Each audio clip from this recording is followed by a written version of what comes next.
المرسلين وعلى آله وأصحابه أجمعين وسلم تسليما مزيدا أما بعد حياكم الله أيها الإخوان والأخوات أعزني الله وإياكم جميعا. Namun sebelum itu kami ingatkan kepada para jamaah untuk yang masih di luar agar segera masuk ke dalam masjid karena kajian akan segera dimulai, dan untuk para jamaah yang sudah berada di dalam masjid agar kiranya merapat ke saf yang terdepan. Bapak-bapak, ibu-ibu yang dirahmati Allah Subhanahu wa taala, alhamdulillah, puji syukur kita kepada Allah Subhanahu wa taala yang masih memberikan kita berbagai macam kenikmatan. Salah satu nikmat yang paling besar yang Allah berikan kepada kita saat ini adalah nikmat Islam, nikmat iman, dan nikmat ittiba' sunnah Rasulullah sallallahu alaihi wasallam, yang mana ini adalah merupakan suatu hal yang besar di sisi Allah Subhanahu wa taala, dan tidak semua orang menerima hidayah tersebut. Maka dari itu, perbanyaklah kita bersyukur kepada Allah Subhanahu wa taala atas nikmat-nikmat yang Allah berikan kepada kita. Salawat dan salam kepada Nabi kita Muhammad sallallahu alaihi wasallam.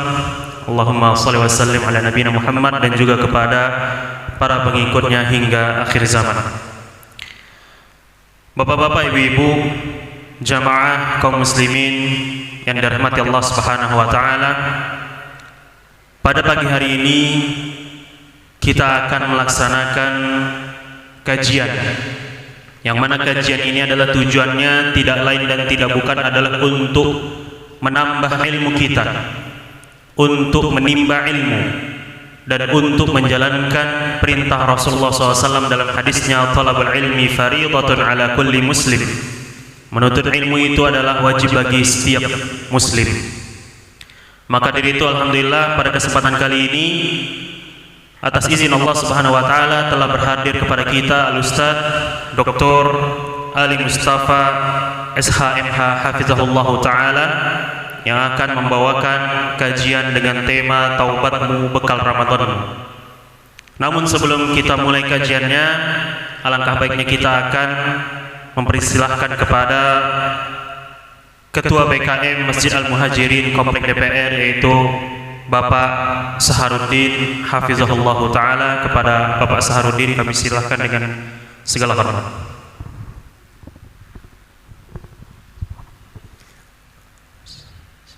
Assalamualaikum warahmatullahi wabarakatuh.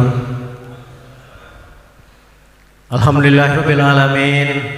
Wassalatu wassalamu ala asyrofil anbiya'i wal mursalin wa ala alihi wa sahbihi ajmain. Yang sama-sama kita hormati Bapak Ustadz Ali Mustafa, Dr. Ali Mustafa SHMH. Beliau adalah pembantu wakil Rektor 3 Institut IMSA Indonesia Pekanbaru. Selamat datang Bapak Ustadz di Masjid Al-Muhajirin yang sama-sama kita banggakan. Kemudian sama-sama kita hormati Ketua dan seluruh pengurus Jannah Project Kisaran, yang pada hari ini Masjid Al-Muhajirin ditunjuk sebagai tempat pelaksanaan Tabligh Akbar, yang sama-sama kita dengarkan nanti disampaikan oleh Pak Ustadz. Kemudian Bapak Ibu, adik-adik, saudara sekalian yang hadir pada kesempatan ini, bersyukur kita pada Allah, pada hari ini kita masih diberikan kesempatan kesehatan.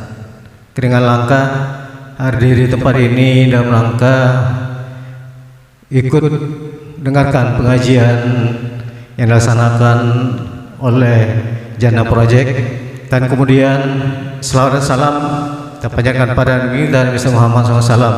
Mudah-mudahan kita nanti yang mendapat beliau. Bapak Ustadz, Bapak-bapak, saudara hadirin sekalian yang kami muliakan, pertama kami ucapkan terima kasih yang sebesar-besarnya Al-Muhajirin ditunjuk sebagai tempat Tabligh Akbar pada pagi yang berbahagia ini. Mudah-mudahan kesempatan ini dapat kita manfaatkan, karena ceramah yang akan disampaikan oleh Ustaz tentang Taubatmu Bekal Ramadan. Taubatmu Bekal Ramadan Mudah-mudahan dalam rangka menyambut bulan suci Ramadan yang insya Allah 4 hari lagi kita masuk bulan suci Ramadan, ilmu yang kita dapat dari Ustaz dapat kita amalkan pada bulan suci Ramadan, dan ibadah-ibadah yang kita laksanakan pada bulan suci Ramadan nanti diterima Allah Subhanahu wa taala. Mudah-mudahan kita dapat menjadi orang yang bertakwa. Demikian mungkin dapat kami sampaikan kepada Bapak Ibu sekalian. Dalam kesempatan ini kami sekali lagi ucapkan terima kasih yang sebesar-besarnya kepada pengurus Jannah Project yang telah memberikan waktu izin para kami untuk hadir di sini. Kami unsur pengurus ada beberapa orang juga hadir di sini mendengarkan antitosiah dari Bapak Ustaz. Demikian kami sampaikan, lebih dan kurang kami mohon maaf. Billahi taufiq wal hidayah. Assalamualaikum warahmatullahi wabarakatuh.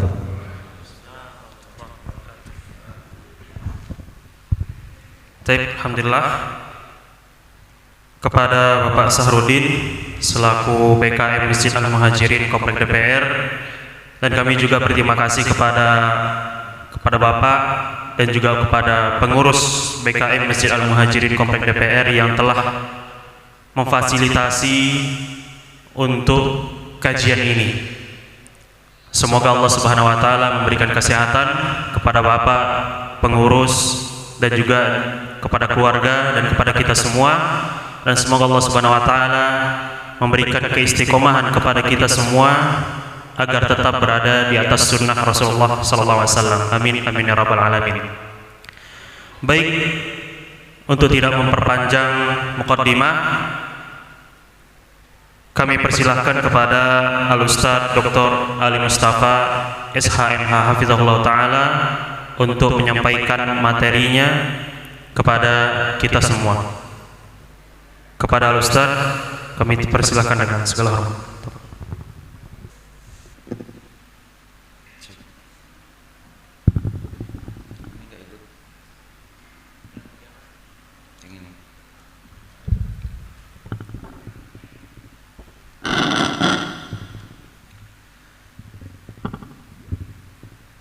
Bismillahirrahmanirrahim. Assalamualaikum warahmatullahi wabarakatuh.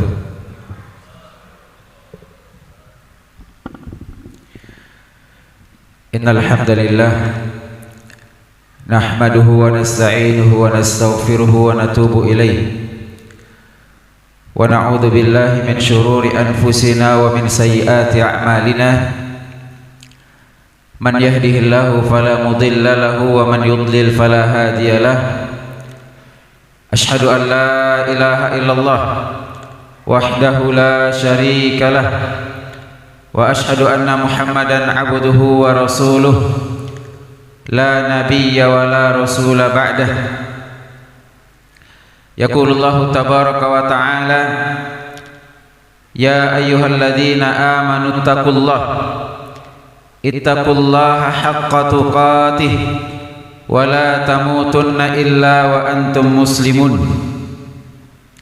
Ya ayyuhan nasu ittaqu rabbakumul ladzi khalaqakum min nafsin wahidah wa khalaqa minha zawjaha wa batha minhuma rijalan katsiran wa nisaa wattaqullaha alladzi tasaaluna bihi wal arham innallaha kana 'alaikum raqiba. Ya ayyuhalladzina amanu ittaqullaha wa qulu qawlan sadida yuslih lakum a'malakum wa yaghfir lakum dhunubakum wa may yuti'illaha wa rasulahu faqad faza fawzan 'azima. Ahibati fillah rahimani wa rahimakumullah. Alhamdulillah, thumma alhamdulillah, thumma alhamdulillah. Tidak lepas-lepas dan tidak henti-hentinya kita bersyukur kepada Allah Azza wa Jalla, karena Allah sendiri tidak pernah lepas, tidak pernah berhenti memberikan nikmat dan karunia kepada hambanya. Dengan sekian banyak kealpaan yang kita lakukan, dengan sekian banyak dosa yang belum kita tinggalkan, tapi dengan itu pula Allah masih dan tetap sampai saat ini memberikan nikmat dan karunia, meskipun kita menghadap Allah Azza wa Jalla dengan penuh dosa dan maksiat. Maka wajib bagi seorang muslim untuk senantiasa memperbaiki niatnya, memperbaiki syukurnya kepada Allah Azza wa Jalla. Banyak dari apa yang kita harapkan, yang kita inginkan diberikan oleh Allah Azza wa Jalla, dan lebih banyak apa yang kita butuhkan dan jarang kita meminta, Allah pun berikan kepada kita. Maka kita bersyukur kepada Allah Subhanahu wa taala. Allah telah mudahkan langkah kita menuju rumah Allah untuk duduk sejenak di taman di antara taman-taman surga. Kata Nabi sallallahu alaihi wasallam, "Idza marartum bi riyadil jannati fartau." Apabila kalian melewati taman di antara taman-taman surga, duduklah, masuklah, mampirlah. Kita sekarang berada di hari Ahad, hari keluarga, hari weekend dengan keluarga kita jalan-jalan, melihat taman, ke tempat rekreasi. Kita lupa bahwasanya di majelis ilmu adalah taman yang sesungguhnya, raudhah bagi kita yang berangkat melaksanakan umroh ataupun haji. Kita ingat di Masjid Nabawi ada satu tempat yang dikatakan Nabi sallallahu alaihi wasallam, baina baiti wa mimbari, antara rumah Nabi, makam Rasul sallallahu alaihi wasallam, dan mimbar Nabi sallallahu alaihi wasallam, raudhatun min riyadil jannati, adalah raudhah, taman di antara taman-taman surga. Sehingga banyak kaum muslimin hampir seluruh dunia yang berangkat haji ataupun umroh mendaftar untuk bisa masuk ke raudhah tersebut, menggunakan aplikasi, menunggu jadwal, walaupun tengah malam berangkat, bismillah. Kita lupa bahwasanya di majelis ilmu Nabi SAW sudah perintahkan kita untuk datang, karena kata Nabi, idza marartum bi riyadil jannati fartau. Apabila kalian melewati taman-taman surga, hadir. Dan majelis ilmu adalah taman-taman surga. 4 hal yang kita dapatkan ketika kita duduk di kajian. Nazalat alaihimus sakinah, Allah berikan ketenangan. Orang berangkat tamasya, rekreasi ke taman-taman untuk mendapatkan kebahagiaan dan ketenangan, untuk istirahat daripada penatnya pekerjaan. Berangkatlah dia ke taman-taman untuk istirahat, dan orang yang duduk di sini akan dapatkan ketenangan, karena Allah yang menjamin. Nazalat alaihimus sakinah wa ghasyiyatuhumur rahmah, diliputi rahmat dan kasih sayang. Allah Rahman dan Rahim. Allah Maha Pengasih lagi Maha Penyayang. Wasi'at rahmati kulla syai', rahmat Allah meliputi segala sesuatu. Dan orang yang hadir di majelis ilmu mendapatkan rahmat Allah tersebut. Itu yang kita cari dalam hidup kita, mendapatkan rahmat Allah Azza wa Jalla. Kemudian yang ketiga, wa haffathumul malaikatu, malaikat mengepakkan sayapnya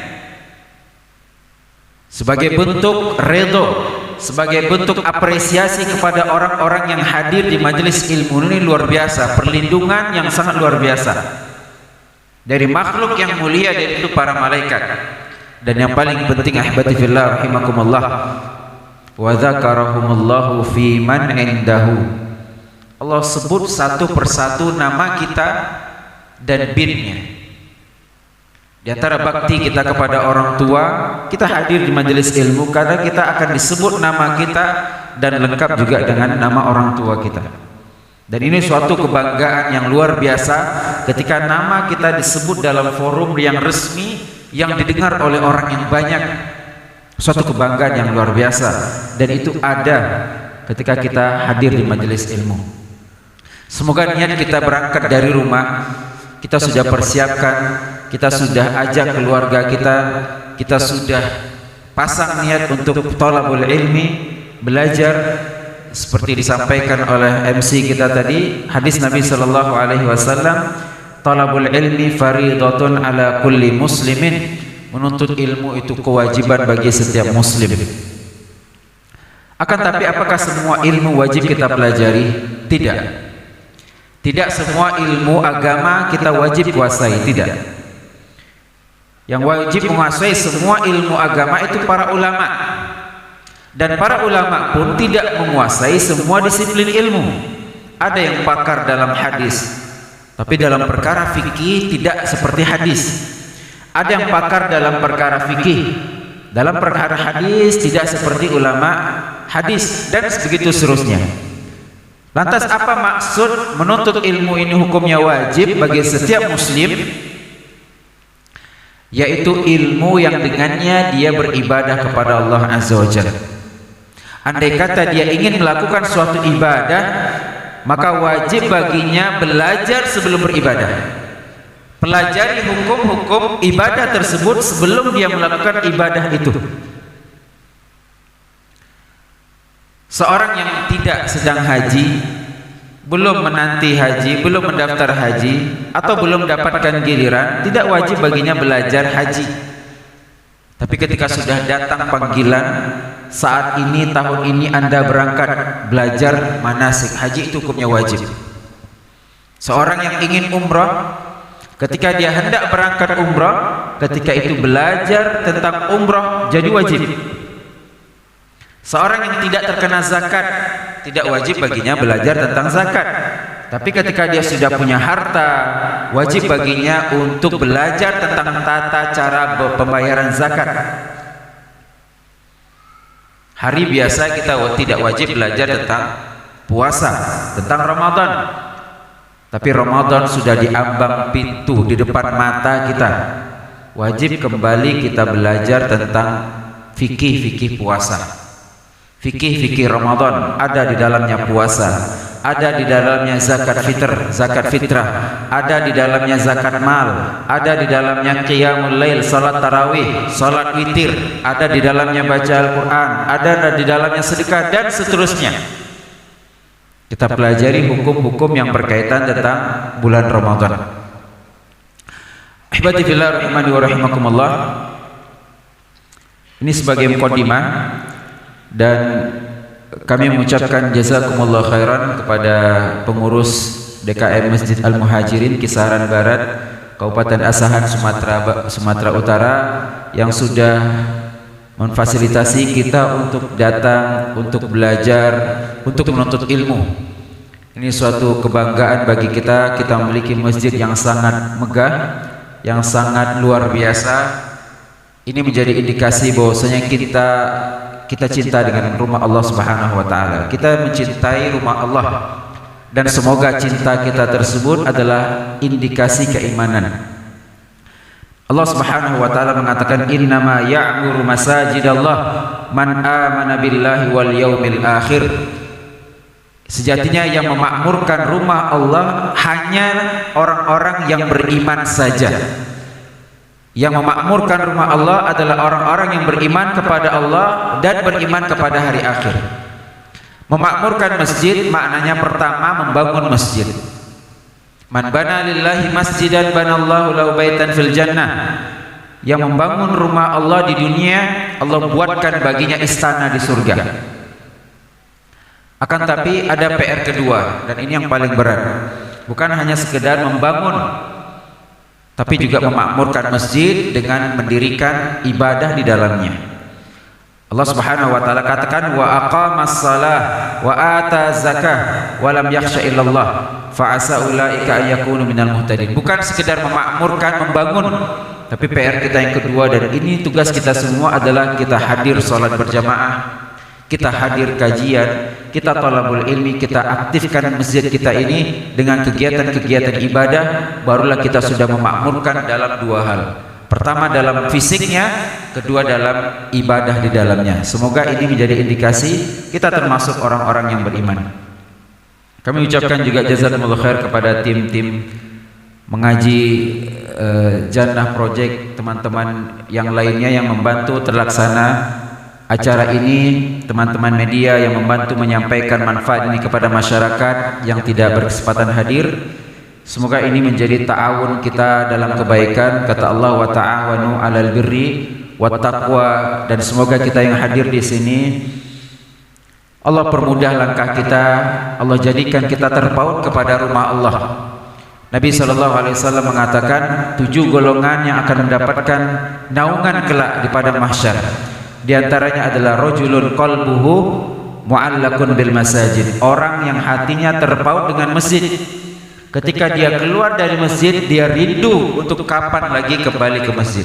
Selesai dia melaksanakan satu sholat, dia rindu kapan adzan berikutnya lagi, karena saya ingin berangkat ke masjid. Hibati fillah rahimani wa rahimakumullah. Tema yang kita angkat adalah taubatmu bekal Ramadanmu. Taubatmu adalah bekal Ramadanmu. Ini kita sudah paham kemana arah pembahasan kita. Tapi sebagai mukadimah berikutnya, apa pentingnya kita hadir dalam kajian ini? Apa urgensinya kita membahas tema ini? Kalau memang ujungnya sudah kita dapatkan, maka ihbati fillah rahimani wa rahimakumullah.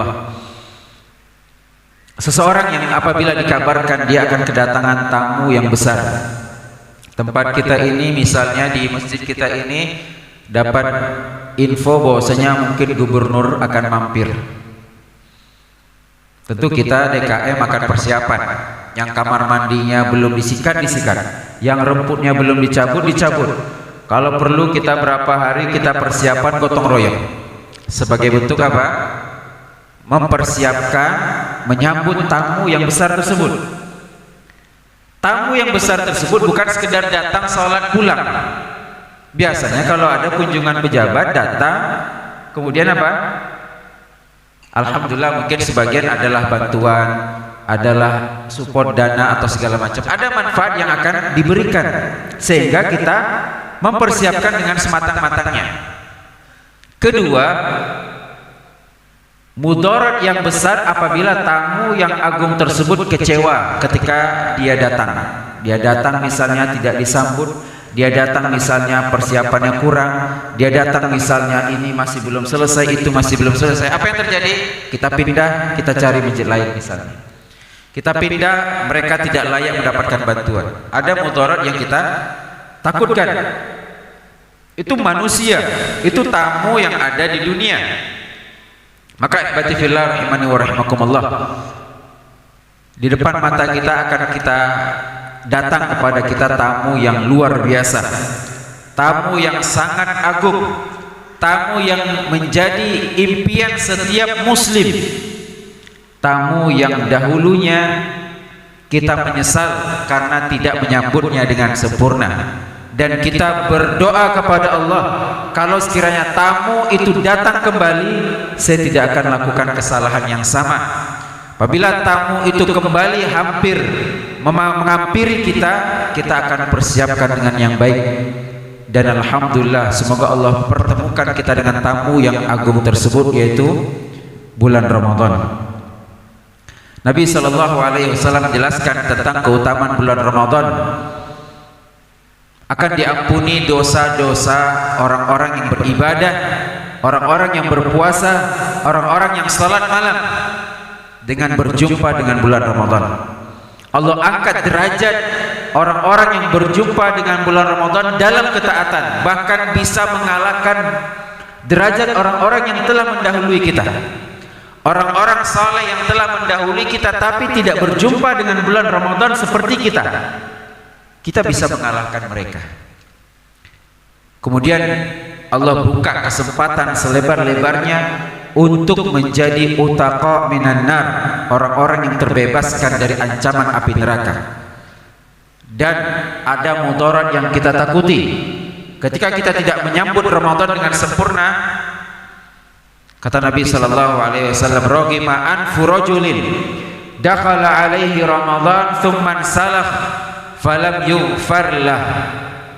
Sungguh merugi orang-orang yang berjumpa dengan bulan Ramadan, kemudian Ramadan tersebut berlalu meninggalkannya, akan tapi dosanya tidak diampuni oleh Allah Azza wa Jalla, padahal kesempatan bertaubat terbuka lebar, tapi ternyata dia tidak pernah masuk ke dalamnya. Maka jangan sampai kesalahan ini kita lakukan kembali karena kurangnya persiapan kita, dan diantara cara kita menyambut bulan Ramadan yang mulia tersebut yaitu dengan bertaubat. Ahibati fillah rahimani wa rahimakumullah. Siapa dari manusia yang tidak pernah melakukan dosa? Yang namanya manusia, insan, mahallul khata' wa nisyan, kata orang. Tempat salah, tempatnya dosa. Bukan karena banyaknya dosa kita, bukan karena seringnya kita berdosa, itulah kita. Siapapun kita, semuanya berdosa, kecuali para nabi, kecuali malaikat dan seterusnya. Tapi siapapun kita pasti melakukan dosa, tapi bukan itu yang jadi masalah. Kata Nabi sallallahu alaihi wasallam, "Kullu bani Adam khata." Semua anak Adam punya salah. Bahkan Nabi Adam sendiri punya salah. Bahkan kesalahan Nabi Adam dihukum dengan sangat berat. Satu dosa saja, yaitu melanggar perintah Allah. Jangan dekati pohon itu, jangan makan buahnya, dia makan, dicampakkan oleh Allah Subhanahu wa taala, diturunkan ke dunia. Satu dosa. Tapi bukan itu masalahnya. Masalahnya adalah wa kullu khatta'ina tawwabun wa khairul khatta'ina tawwabun.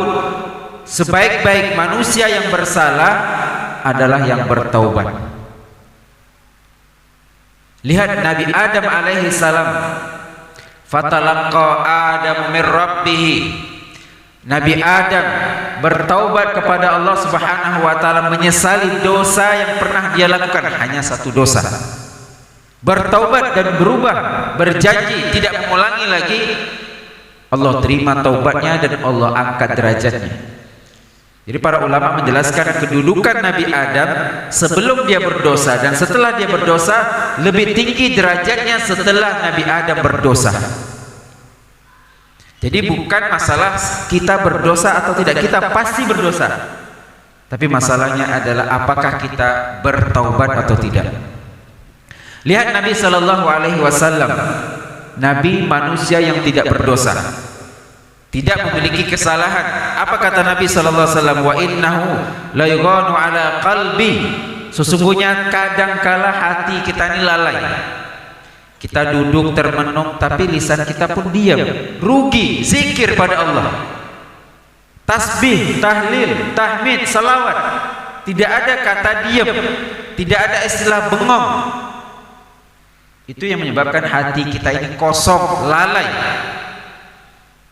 Apa kata Nabi SAW? Wa inni la astaghfirullah fil yaumi mi'ata marrah. Terkadang hatiku lalai, karena kelalaian tersebut aku bertaubat dan beristighfar kepada Allah sehari semalam 100 kali. Padahal beliau tidak berdosa, hanya sekedar hatinya lalai, mungkin tidak berzikir, terlupa dan seterusnya. Tapi dengan itu beliau bertaubat dan beristighfar kepada Allah 100 kali. Ahibati fillah rahimani wa rahimakumullah. Dosa itu suatu keniscayaan yang pasti kita berdosa. Kata Nabi sallallahu alaihi wasallam, "Lau lam tudnibu la dhahaballahu bikum wa la ya'ti biqaumin akharin mudnibin fataballahu alaihim." Kalau sekiranya kalian tidak berdosa, kalau sekiranya kita tidak pernah berdosa, maka kita akan ganti, Allah akan ganti dengan kaum-kaum orang-orang yang berdosa, kemudian mereka bertaubat dan Allah ampuni dosa mereka. Allah suka dengan kita bertaubat, bukan berdosa. Tapi dosa itu tidak mungkin lepas dari kita. Tapi yang Allah inginkan adalah kita bertaubat dari setiap dosa kita. Ahibati fillah rahimani wa rahimakumullah. Apa hikmah diantaranya adanya maksiat dan dosa? Kenapa Allah ciptakan dan takdirkan kita ini berdosa? Kenapa harus ada iblis? Kenapa harus ada setan yang menggoda manusia? Kenapa harus ada neraka? Kenapa harus ada kemaksiatan? Kenapa tidak semua orang ini muslim? Kenapa tidak semua orang ke masjid? Kenapa tidak semua orang menutup aurat? Kenapa ada orang-orang yang membuka aurat? Untuk apa? Kenapa ada orang-orang yang bermaksiat? Kenapa Allah ciptakan itu semua? Untuk apa? Maka diantaranya ibadati fillah rahimani wa rahimakumullah, Allah ingin memberikan keutamaan kepada hambanya. Pertama, Allah ingin memberikan keutamaan kepada hambanya yang bertaubat. Allah memiliki sifat Ghaffar, Maha menerima taubat. Allah senang apabila hambanya bertaubat. Dan taubat ini tentu karena dengan dosa. Ada dosa yang dilakukan dan dia kembali kepada Allah. Allah cinta dengan orang-orang tersebut. Allah ingin berikan sekian banyak hikmah dan karunia kepada orang-orang yang bertaubat. Kemudian berikutnya adalah kenapa Allah ciptakan maksiat? Untuk apa kita berdosa? Agar kita sadar kita butuh kepada Allah Subhanahu wa taala. Agar kita sadar kita butuh kepada Allah Subhanahu wa taala. Seorang yang jatuh ke dalam maksiat, dia butuh orang yang menyelamatkannya. Tidak ada yang bisa menyelamatkannya kecuali Allah Subhanahu wa taala. Wa man yudlil fala hadiyalah. Barang siapa yang Allah takdirkan dia tersesat, walaupun seluruh manusia berusaha untuk memberikannya hidayah, tidak ada yang bisa berikan hidayah kecuali Allah Azza wa Jalla. Maka dengan kita kembali kepada Allah Subhanahu wa taala, ini menunjukkan bahwasanya kita butuh kepada Allah Subhanahu wa taala. Kemudian berikutnya adalah untuk menampakkan arti pentingnya ibadah jika kita melakukan dosa. Apa maksudnya? Ibadah tidak akan bisa bercampur dengan dosa. Ibadah tidak akan bisa bercampur dengan dosa. Silakan Bapak Ibu dirahmati Allah, pertanyakan diri kita, apakah saya bersemangat beribadah atau tidak? Kalau tidak, apa penyebabnya? Dosa. Tidak ada yang lain. Apa yang menyebabkan kita malas datang ketika azan berkumandang? Dosa. Apa yang menyebabkan mata kita ini berat untuk beribadah? Dosa. Apa yang menyebabkan ibu-ibu sulit untuk menutup aurat? Dosa. Apa yang menyebabkan hati kita ini malas, bosan baca Al-Quran? Dosa. Tidak ada yang lain. Walaupun kita menampakkan kesolehan, walaupun kita seakan-akan kita orang yang soleh, penampilan kita luar biasa, kita bersorban, pakai imamah, kemana-mana pakaiannya islami, tapi kita tahu hati kita bagaimana. Kita tahu apakah ketika kita ke masjid dengan keikhlasan atau tidak. Apakah kita ke masjid dengan hati yang lapang atau sempit. Nabi SAW berkata kepada Bilal, "Ya Bilal, arihna bis salat." Wahai Bilal, buatlah hati kami tenang dengan kumandang azan, dengan masuknya waktu salat. Kami ingin salat. Kami ingin tenang dengan melaksanakan salat. Dan na'udzubillah, bisa saja ibadati fillah rahimakumullah, dosa yang kita lakukan memang kita masih bisa salat, memang kita masih bisa berpuasa, kita masih bisa baca Quran, tapi kita tidak akan merasakan kebahagiaan dari ibadah yang kita lakukan. Dan ini musibah yang terbesar dari orang-orang yang berdosa. Allah cabut kenikmatan beribadah. Dia membaca ayat Al-Quran, tapi dia tidak menikmati apa yang dia baca. Dia membaca dengan suara yang indah, tapi dia tidak faham apa yang dia baca.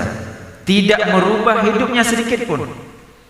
Hadir kajian berkali-kali, khatam Quran berkali-kali, tapi tidak membekas ke dalam hatinya dan tidak berubah hidupnya.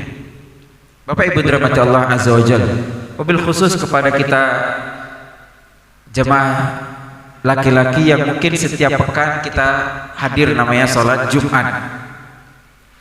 Tapi kenapa Bapak Ibu dirahmati Allah tidak merubah hidup kita? Setiap Jumat datang terlambat, setiap Jumat tidur ketika khutbah, setiap Jumat ketika qomat baru masuk masjid. Orang seperti ini tidak akan berubah sampai mati. Banyak hukum-hukum yang dijelaskan dalam waktu yang singkat 15-20 menit, hanya 15-20 menit. Tapi dengan itu kita tidak datang, dengan itu kita tidak maksimal, tidak akan merubah hidup kita. Maka tak heran 50 tahun hidup kita masih begitu kualitas ibadah. 50 tahun hidup kita masih banyak perkara agama yang kita tidak tahu.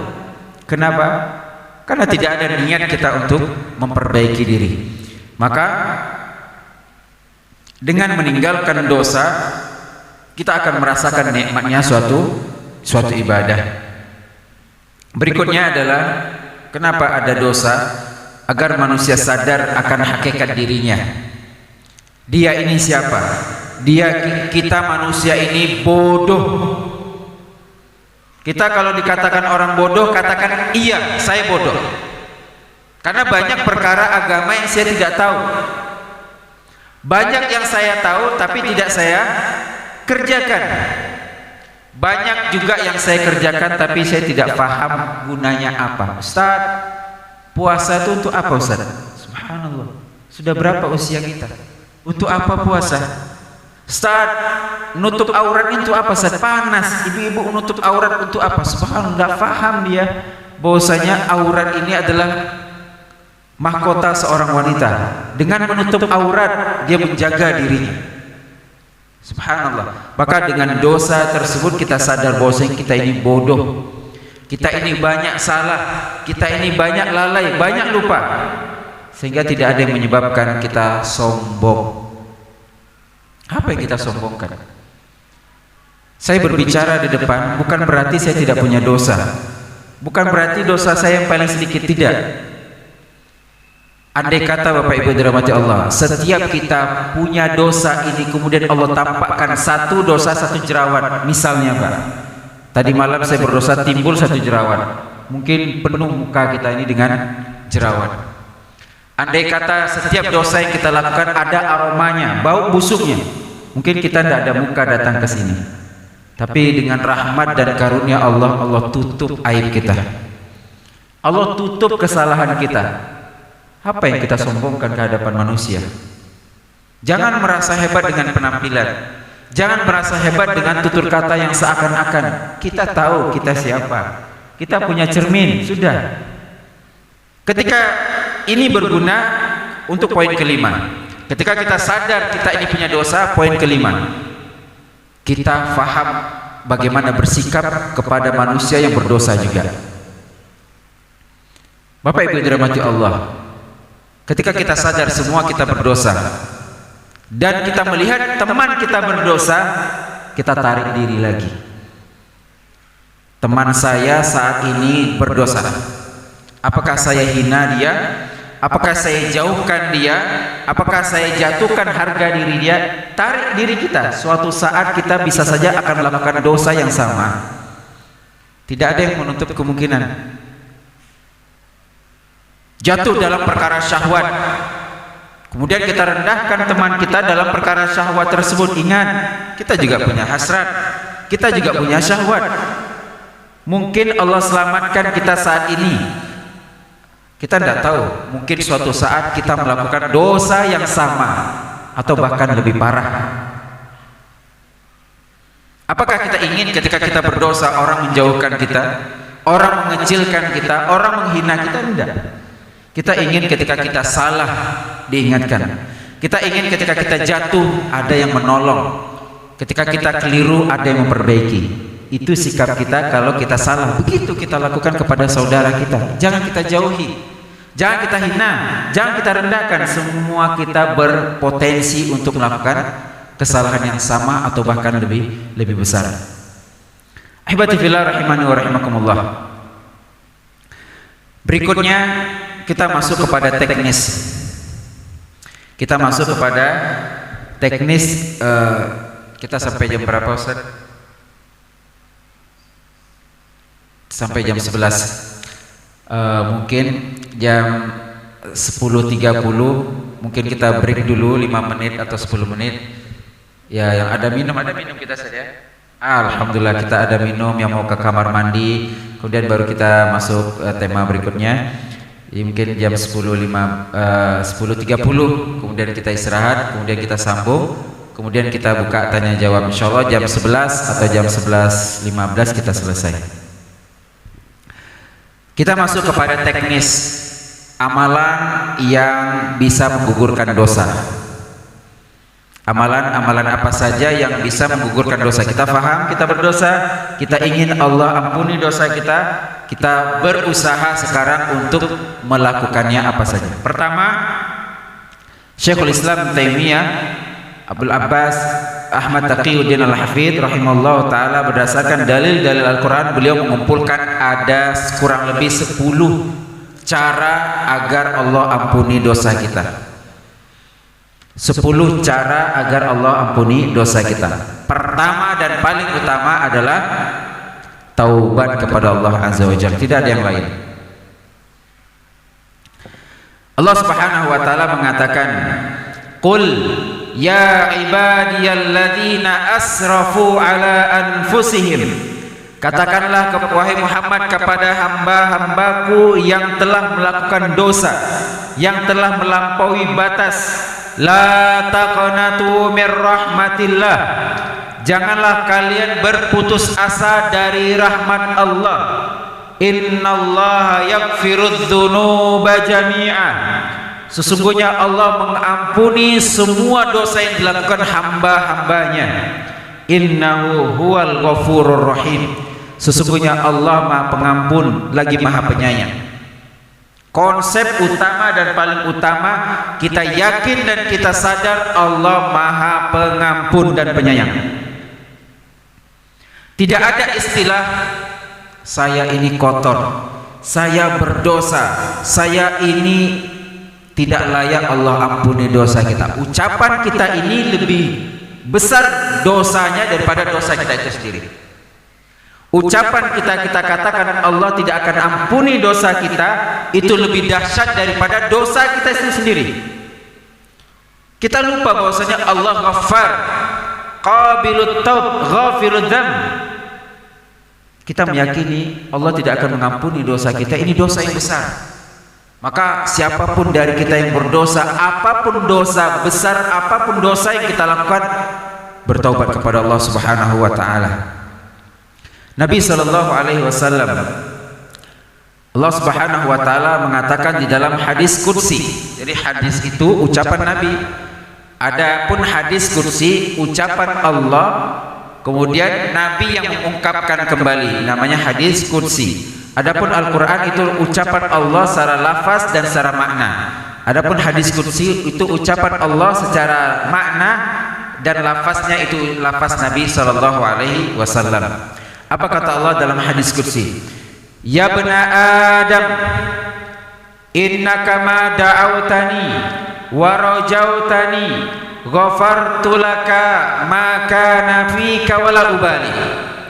Wahai anak Adam, wahai seluruh manusia, sesungguhnya jika engkau meminta kepadaku, berharap kepadaku, memohon ampun kepada Allah Azza wa Jalla, ghafartu laka, pasti aku akan ampuni. Ala ma kana fika, betapapun besarnya dosa yang kita lakukan, wala ubali, dan aku tidak peduli, kata Allah. Selama apa? Selama kita datang kepada Allah, bertaubat kepada Allah, sebesar apapun dosa yang kita bawa, Allah akan ampuni. Wala ubali, aku tidak peduli. Itulah Allah yang Maha Pengampun lagi Maha Penyayang. Ya bna Adam, lau balagat dzunubuka ananas sama. Wahai anak Adam, jika sekiranya dosamu sampai ke langit, sampai ke langit ketujuh. Kalau ditumpukkan dosa kita ini sampai ke langit. thumma astaghfartani ghafartu lak. Kemudian dengan dosamu yang setinggi langit tersebut engkau datang kepadaku dan beristighfar, aku ampuni. Aku akan ampuni, kata Allah Subhanahu wa taala. Kemudian kata Allah Subhanahu, ya bani Adam, lau ataitani bi qurabil ardi khataya. Wahai anak Adam, apabila engkau datang kepadaku dengan bi qurabil ardi, sepenuh bumi ini kesalahan dan dosa, thumma laqitani la tusyrik bi syai'a la ataituka bi qurabiha maghfiratan. Engkau datang kepadaku, engkau bertaubat kepadaku, dan engkau tidak pernah melakukan kesyirikan, maka aku akan ganti, kata Allah, sepenuh bumi tadi dengan dosa yang dosa engkau bawa sepenuh bumi tadi, aku akan ganti dengan sepenuh bumi pula ampunan dan rahmat Allah Azza wa Jalla. Maka ahibati fillah rahimani wa rahimakumullah, tidak ada alasan kita untuk tidak bertaubat dari setiap dosa yang pernah kita lakukan. Allah Subhanahu wa taala Maha Pengampun, Maha Penyayang. Ketika ada perasaan kita ingin bertaubat kepada Allah, jangan tunda-tunda. Apakah kita bisa menunda taubat kita? Saya ingin bertaubat nanti, saya masih 40. Nantilah sudah 50, 60 baru saya bertaubat, baru saya ke masjid. Nanti ketika saya sudah sakit-sakit baru saya tinggalkan maksiat. Nanti ketika saya sudah, pertanyaannya ahibati fillah rahimani wa rahimakumullah, apakah kita masih yakin bahwasanya ketika kita menutup mata, kita masih bisa membuka mata kita tersebut pada esok hari? Apakah kita yakin apabila kita menunda taubat kita, Allah masih berikan kesempatan kepada kita untuk bertaubat? Taubat tidak akan diterima oleh Allah ketika dua hal. Pertama, ketika nyawa sudah sampai kerongkongan, tidak ada lagi cerita taubat. Kita sudah diberikan hidayah, kita sudah diberikan petunjuk, kita sudah diberikan fasilitas beribadah. Tidak mesti ke masjid untuk mendengarkan ilmu agama. Kita lihat media sosial yang ada di genggaman kita saat ini, banyak reel Instagram, short video di YouTube dan yang lainnya sudah menampakkan ceramah-ceramah agama, tapi ternyata tetap kita scroll, kita abaikan dan kita tinggalkan begitu saja. Sarana beribadah sudah terbuka dan terbentang di hadapan kita, tapi kita tunda, tapi kita abaikan. Maka ihbati fillah rahimani wa rahimakumullah, Allah Subhanahu wa taala mengatakan, illa man taba wa amana wa amila salihan fa ulaika yubaddilullahu sayyi'atihim hasanat wa kana Allahu ghafurur rahima. Dalam surah Al-Furqan ayat 70, Allah katakan orang-orang yang bertaubat, orang-orang yang beriman, bertaubat dan melakukan kebaikan. Dosa yang selama ini kita lakukan, apa kata Allah? Yubaddilullahu sayyi'atihim hasanat. Allah ganti dosa yang sepenuh bumi tadi, yang setinggi langit tadi, Allah ganti dengan kebaikan. Para ulama berbeda pendapat atau dua pemahaman tentang ayat ini. Pertama, memang mengganti keburukan dengan kebaikan, artinya 1000 keburukan diganti jadi 1000 kebaikan. Makna kedua, Allah berikan yang terbaik, Allah permudah jalannya untuk ibadah, untuk melakukan ketaatan, itu lebih baik daripada dosanya tadi. Sehingga dengan ibadah yang dia lakukan, innal hasanat yudhibna as-sayyi'at, sesungguhnya kebaikan-kebaikan yang dilakukan seorang hamba akan menghapus keburukan-keburukan. Wa atbi'is sayyi'atal hasanata tamhuha, iringilah perbuatan keburukan dengan perbuatan kebaikan, niscaya kebaikan yang kita lakukan akan menghapus keburukan-keburukan yang pernah kita lakukan. Itu diantara makna para ulama, dan keduanya mungkin bisa kita amalkan, kita fahamkan. Kemudian yang kedua, bagaimana teknis kita menghapuskan Allah agar Allah mengampuni dosa kita, yaitu beristighfar kepada Allah Subhanahu wa taala. Kita ucapkan astaghfirullah, kemudian kita membaca sayyidul istighfar ataupun yang lainnya, Allahumma gfirli ataupun yang lainnya.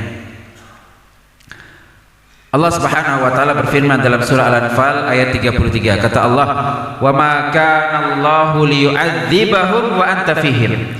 Allah tidak akan mengadab mereka orang-orang musyrikin wa anta fihim, sementara engkau ada di antara mereka. Kalau ada orang-orang soleh di suatu tempat, orang soleh tersebut senantiasa berdakwah, karena orang soleh inilah bencana ditahan. Jadi bersyukur Pak ya, kalau ada orang soleh di kampung kita ini jangan kita hina, jangan kita rendahkan, jangan kita ejek-ejek, sok-sok suci, pemegang pintu surga dan yang lain. Karena dia inilah mungkin Allah selamatkan kita dari bencana. Ya. Maka kita mendukung, kita fasilitasi dia berdakwah, kita dukung dia untuk beribadah. Meskipun kita tidak beribadah, ini mohon maaf Pak. Kebanyakan kita ini ada orang baik mengajak kepada kebaikan. Anda kalau tidak mau baik tidak ada masalah, tapi jangan menghalangi dia untuk melakukan kebaikan. Banyak itu Pak, banyak. Dia tidak mau soleh tidak ada masalah, tapi jangan menghalangi orang untuk soleh. Jangan menghalangi orang untuk berdakwah.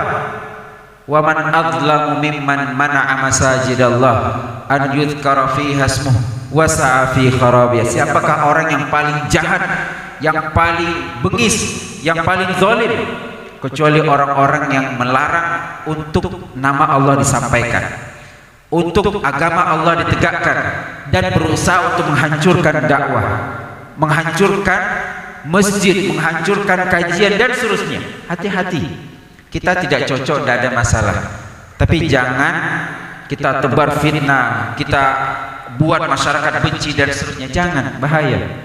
Mungkin saat ini kita belum paham, tidak ada masalah. Semoga suatu saat kita akan paham. Tapi jangan membuat orang lari. Ini yang sangat luar biasa. Lihat,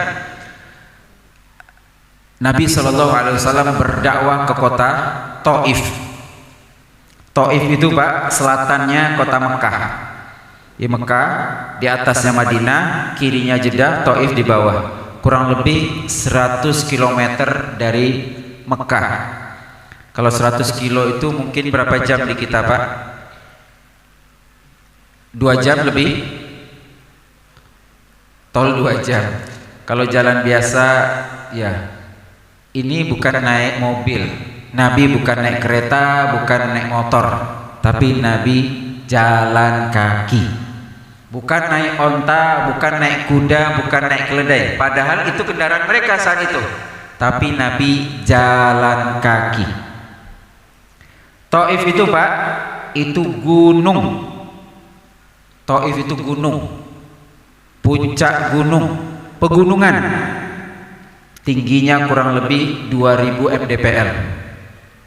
Dan memang Taif itu dingin, dinginnya sampai 9-10 derajat. Bahkan di sana subur sekali, hijau, banyak kebun-kebun anggur, stroberi dan seterusnya. Ya, semoga Allah berikan taufik kepada kita untuk bisa ziarah ke Masjidil Haram, Masjid Nabawi, dan kita melihat situs sejarah yang ada di kota Taif. Kita melihat bagaimana perjuangan Nabi SAW berdakwah di kota Taif tersebut. Ketika orang-orang Quraisy menolak dakwah Nabi SAW yang ada di kota Mekah, Nabi tidak putus asa. Nabi berusaha keras bagaimana agama ini bisa sampai. Kita ini sayang Pak. Bukti sayang kita sampaikan kepada orang yang kita sayangi. Kita tidak ingin orang yang kita sayangi itu celaka.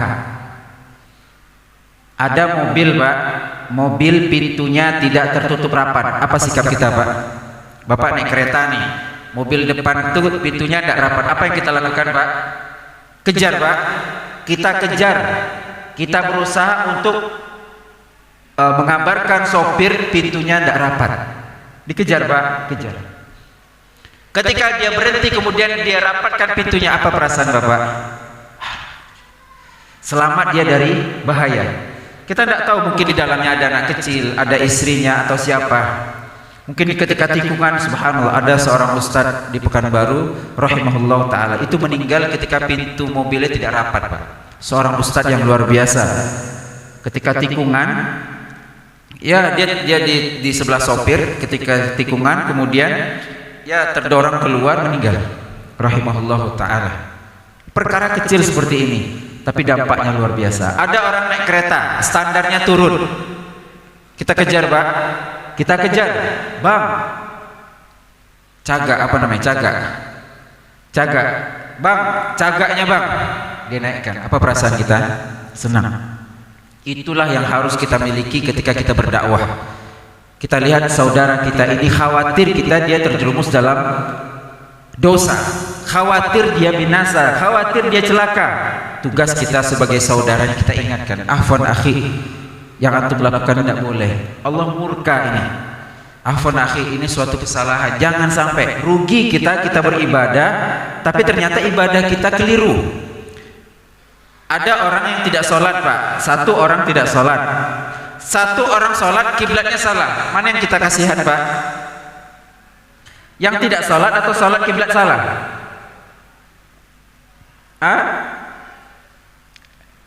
Tidak sholat kita ya sudah kita ajak sholat, dia tidak mau sholat. Ada kawan lagi yang mau sholat, dia alhamdulillah, tapi sholatnya kiblatnya ke sana. Begitu pula semangat kita, afwan akhi, jangan ikut campur urusan saya sudah sholat, ngapain ditegur-tegur lagi? Bukan begitu, kiblatmu salah. Ya kadang kita begitu, Pak, kita sudah soleh, kita sudah baik pun masih ada yang salah lagi. Jangan kita, alhamdulillah ada yang menegur kita, afwan akhi, cara baca dotnya masih kurang. Udahlah, saya udah membaca Quran tuh, jangan diganggu lagi. Alhamdulillah kita mendapatkan manfaat daripada teguran kita, teman kita tersebut. Maka Nabi SAW tidak patah semangat, bahkan Nabi menawarkan diri. Man yahmiluni ila qaumi liuballigh kalam rabbi. Siapa yang mau mengajakku ke kampung dia, ke komunitas dia, ke kampung halamannya, ke kabilahnya, siapa yang mengundang saya agar saya sampaikan firman Allah? Nabi menawarkan diri. Jadi, Pak, kalau ada ustaz, gimana Pak, saya butuh ceramah enggak? Ustaz ini minta kajian. Tidak begitu maksudnya. Misalnya kita sedang safar, kebetulan kita lewat, kebetulan kita ada di sini. Adakah manfaat yang bisa kami berikan kepada jamaah? Itu konsepnya. Jangan berpikirlah yang lain. Dan itu Nabi SAW sudah sampaikan. Siapa yang mau mengajak saya? Dan alhamdulillah kami datang ke sini karena kami diundang. Kami datang ke sini karena kita diundang. Dan kami ucapkan jazakumullah khair kepada yang mengundang kami. Dan Nabi SAW menawarkan diri, siapa yang mengundang Nabi. Dan itu tidak ada yang mengundang Nabi ketika beliau berada di kota Mekah. Akhirnya Nabi SAW berangkat ke kota Taif bersama Usamah bin Zaid. Berangkat jalan kaki berdua. Ya, saya alhamdulillah dari Pekanbaru sama Ustadz Ridho sama teman-teman kami berlima, Pak. Alhamdulillah ada yang menemani saya, naik mobil lagi, alhamdulillah. Nabi SAW jalan kaki berdua. Dan Taif itu tadi kita katakan adalah gunung, sehingga beliau mendaki gunung tersebut dalam kondisi jalan kaki, tidak menggunakan kendaraan. Dan subhanallah, sesampainya di kota Taif itu 100 kilo dari Mekah, ternyata kabar tentang Nabi telah sampai kepada masyarakat Taif. Siapa yang menyampaikan? Abu Jahal atau yang lainnya. Pemuka-pemuka orang-orang Quraisy sudah sampai dahulu ke kota Taif, menyampaikan, hei orang Taif, kalau datang kepada kalian Muhammad bin Abdullah, Abu Lahab atau yang lainnya, kalau datang kepada kalian Muhammad bin Abdullah, bilang dia itu orang gila, bilang dia itu orang stres, penyihir, penyair, dia mengaku-ngaku sebagai orang Nabi, ini orang gila. Paham? Jangan ada yang percaya sama dia, jangan biarkan dia ngomong. Ini, Pak, kalau kalian dengarkan dia ngomong, kalian tersihir nanti. Jadi jangan kasih dia forum sedikit pun, jangan biarkan dia berbicara, menyampaikan apapun. Tutup mulutnya, usir. Kamu siapa? Saya ini pamannya, saya ini keluarganya. Ini kan luar biasa, Pak. Apalagi orang yang mengaku kerabat kemudian mengatakan anak saya ini, keponakan saya ini gila, penyihir, penyair dan seterusnya. Kalian jangan percaya. Percayalah masyarakat Taif. Subhanallah. Ini orang-orang na'udzubillah. Hati-hati. Kita tidak terima, tidak ada masalah. Tapi jangan biarkan Iya, dakwah ini mungkin bisa di tempat lain dan seterusnya. Berangkatlah Nabi Shallallahu Alaihi Wasallam ke kota Taif. Apa yang Nabi Shallallahu Alaihi Wasallam dapatkan? Bukan orang Arab itu, Pak. Kebiasaan mereka kalau ada tamu datang wajib dihormati. Tidak tahu tamu itu siapa, diundang atau tidak diundang, tidak mau tahu. Pokoknya ada musafir datang wajib disambut di rumahnya. Wajib diberikan makan 3 hari minimal, maksimal. Setelah itu baru mau ditanya, ada perluan apa, mau ada yang bisa saya bantu. Itu kebiasaan orang Arab dari dulu. Tapi ternyata itu tidak didapatkan oleh Nabi Shallallahu Alaihi Wasallam. Beliau berangkat, ternyata bukan sambutan yang hangat yang beliau dapatkan, bukan senyuman, bukan salam, bukan. Tapi ternyata Nabi Shallallahu Alaihi Wasallam diusir. Nabi Shallallahu Alaihi Wasallam dilempar batu. Diperintahkan anak-anak kecil untuk melempar Nabi Shallallahu Alaihi Wasallam. Berdarahlah kaki Nabi Shallallahu Alaihi Wasallam. Terluka Nabi Shallallahu Alaihi Wasallam. Pulang Nabi Shallallahu Alaihi Wasallam dalam kondisi sedih. Maka ihbati fillah rahimani wa rahimakumullah. Ini pelajaran yang besar bagi kita, bahwasanya banyak cara kita untuk menyampaikan agama, banyak cara kita untuk berdakwah. Tapi jangan sampai andai kata kita tidak bisa menerima dakwah tersebut, tapi jangan kita mencoba orang-orang untuk tidak menerimanya. Mungkin kita yang belum paham dan seterusnya, tapi kita berdoa kepada Allah Subhanahu wa taala agar apa yang disampaikan bisa kita terima. Mungkin ada sesuatu yang menurut kita aneh, betul. Maka tugas kita apa? Bertanya. Allah Subhanahu wa taala jelaskan, ya ayyuhan nas inna khalaqnakum min dzakarin wa untha wa ja'alnakum syu'uban wa qabaila lita'arafu inna akramakum indallahi atqakum. Wahai sekalian manusia, kuciptakan kalian berbeda-beda, laki dan perempuan. Ada suku A, ada suku B, pasti ada perbedaan, pasti, Pak. Apakah kita hanya menerima yang warnanya sama dengan kita? Ketika warna berbeda kita tidak terima. Tugas kita apa? Ketika menghadapi perbedaan, apa sikap kita? Diskusi. Tanya, ini kenapa ini sholatnya seperti ini? Ada apa? Dalilnya mana? Simple. Pendapat siapa? Oh, ini pendapat Imam Syafi'i. Oh, Imam Syafi'i, Imam Ahlus Sunnah wal Jamaah. Silakan amalkan. Selesai. Ini siapa pendapatnya? Ini dalil kami, ini imamnya siapa? Imamnya Abu Hanifah. Oh, Imam Abu Hanifah, Imam Ahlus Sunnah wal Jamaah. Silakan. Indah enggak, Pak? Luar biasa, indah sekali kalau kita bersama meskipun berbeda. Selama kita masih menyembah Tuhan yang sama, Allah Azza wa Jalla. Selama ruku dan sujud kita masih sama, selama kita sholat menghadap kiblat yang sama, tugas kita adalah saling berta'awun alal birri wat taqwa. Sallallahu ala nabiyina Muhammad wa ala alihi wa sahbihi ajmain. Kita break kurang lebih 10 menit untuk istirahat, yang ke kamar mandi, kemudian kita lanjutkan. Assalamualaikum warahmatullahi wabarakatuh. Warahmatullahi wabarakatuh. Alhamdulillah wassalatu wassalamu ala Rasulillah wa la haula wa la quwwata illa billah. Amma ba'd.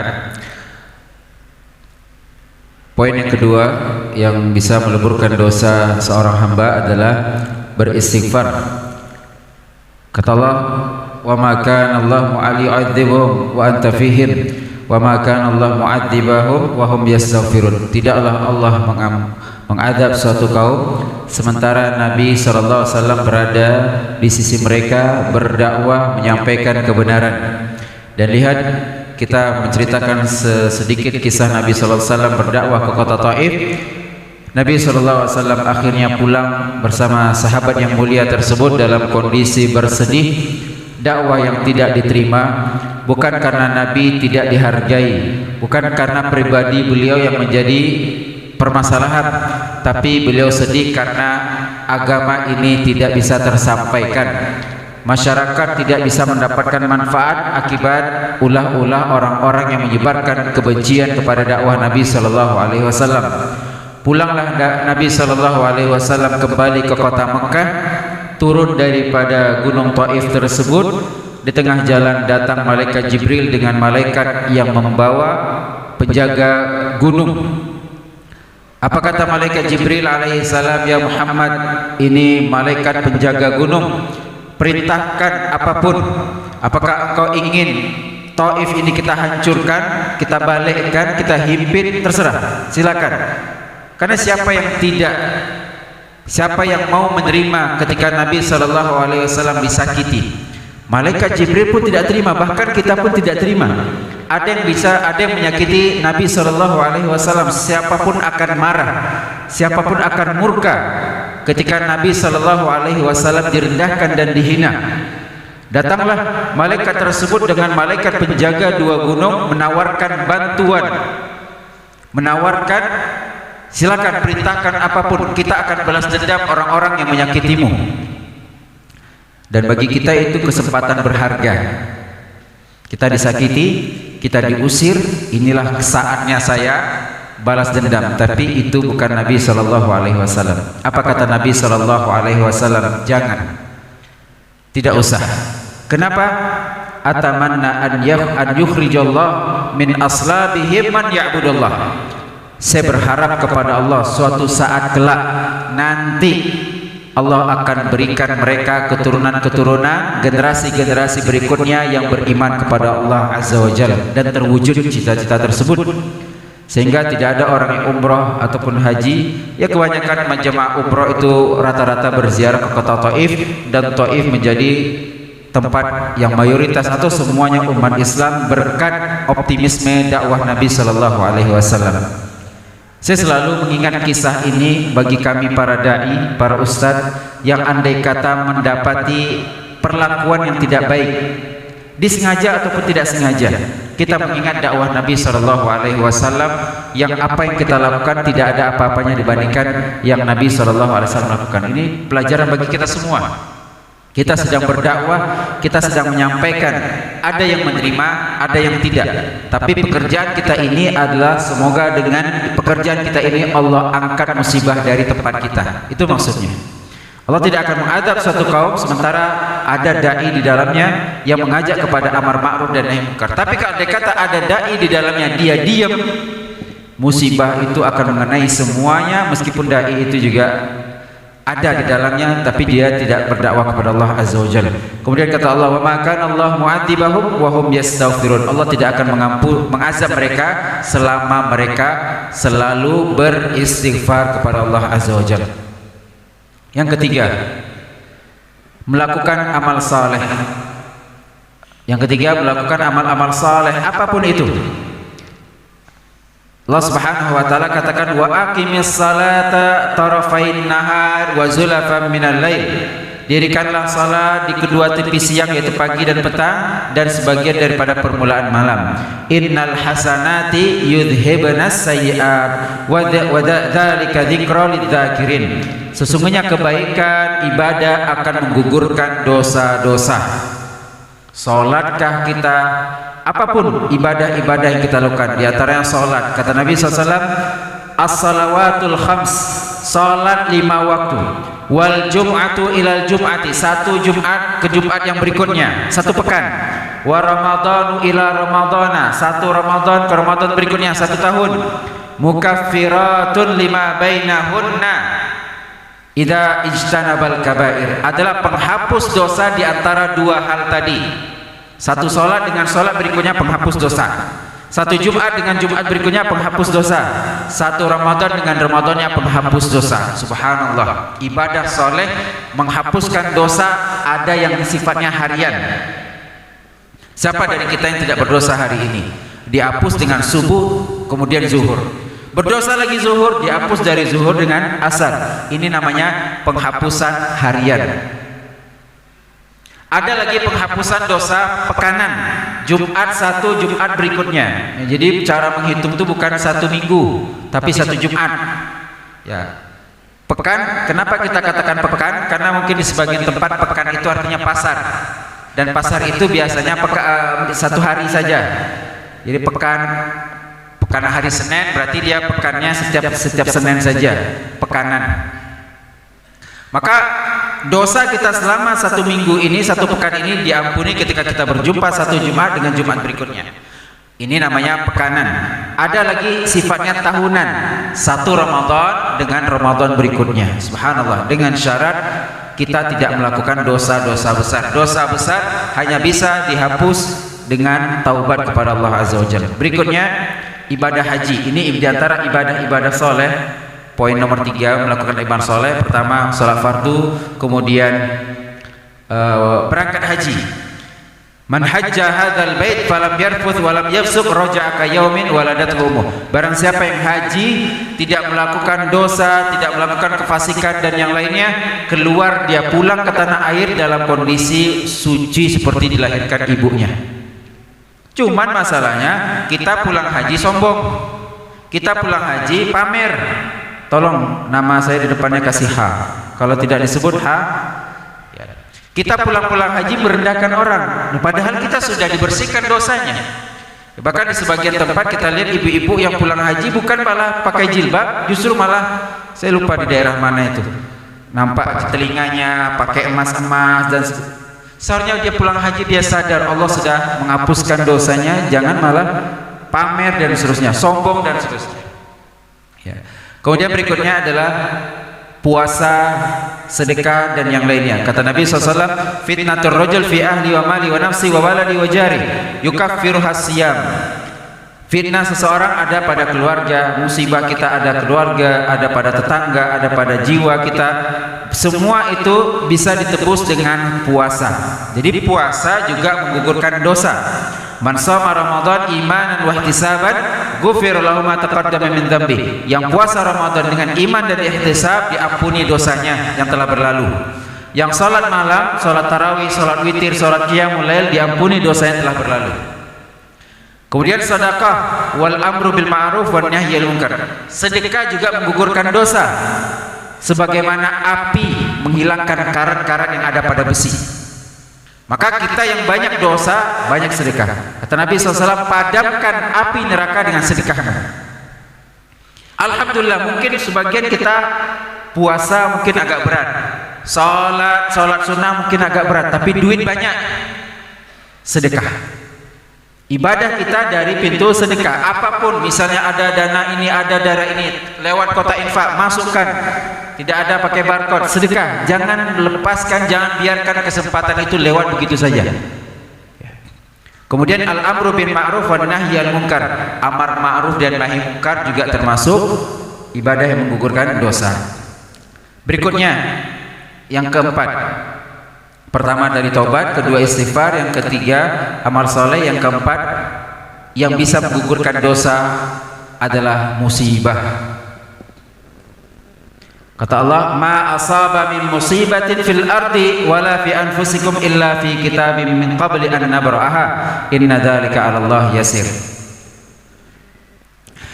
Kata Allah, kata Nabi SAW, ma yusibul muslim min nasabin wala wasabin.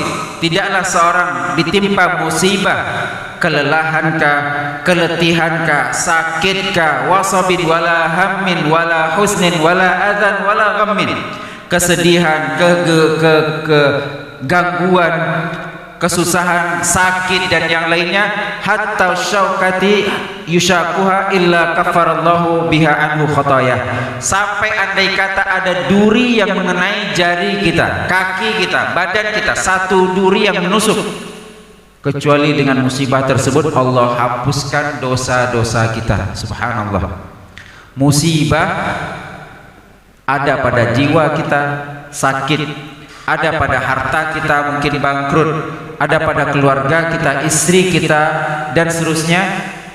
Ada kesedihan yang kita rasakan, ada kekhawatiran yang kita rasakan, semuanya digugurkan dosanya oleh Allah Subhanahu wa taala. Kenapa kita mengeluh, Pak? Musibah Allah ampuni dosa kita tanpa perlu kita ke masjid, tanpa kita perlu nahan lapar, tanpa kita perlu letih-letih baca Quran. Cukup sabar menghadapi musibah, gugur dosa kita. Sampai sekian banyak musibah yang menimpa seseorang, dia bersabar kepada Allah sehingga dia berjalan di permukaan bumi ini walaisa alaihi khati'ah, tidak ada satu dosa yang ada di pundaknya. Sabar. Ibu-ibu nampak muka saya? Ibu di mana? Di atas, di belakang? Di belakang ada ibu-ibu, dengar saya Bu? Nggak ada yang dengar. Ibu-ibu dengar saya Bu? Alhamdulillah. Ibu yang menghadapi anaknya kadang rewel, kadang nangis, kadang ini, kadang berebut pula suaranya sama suami, suara suami kita yang juga rewel dan seterusnya, sabar. Karena saat ini Allah sedang gugurkan dosa kita. Itu apa kita mengeluh? Capek Ustaz, iya, itulah pahala kita. Anduknya tidak pernah digantung Ustaz setelah mandi, selalu taruh di kasur, situlah pahala kita. Setiap makan selalu berantakan, alhamdulillah, Allah gugurkan lagi dosa kita. Musibah nggak itu Bu? Musibah. Justru musibah besar kalau bapak habis makan nyuci piring, musibah itu Pak.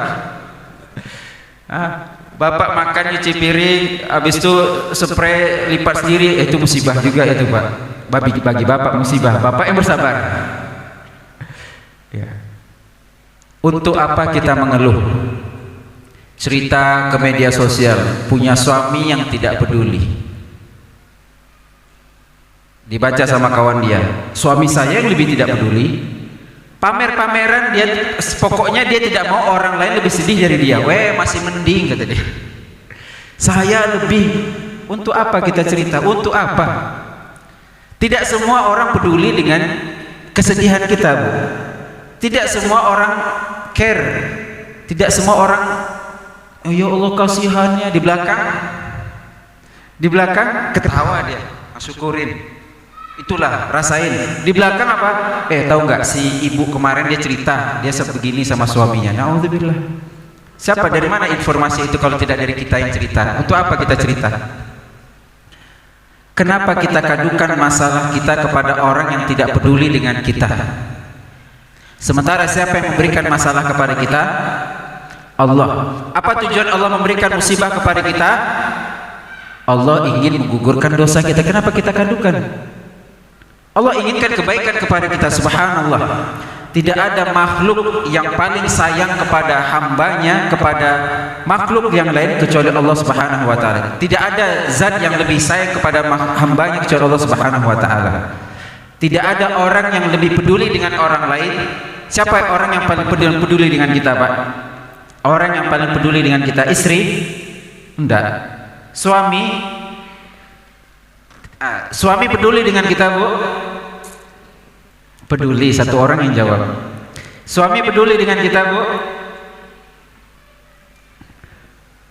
Pak, istri Bapak peduli dengan Bapak?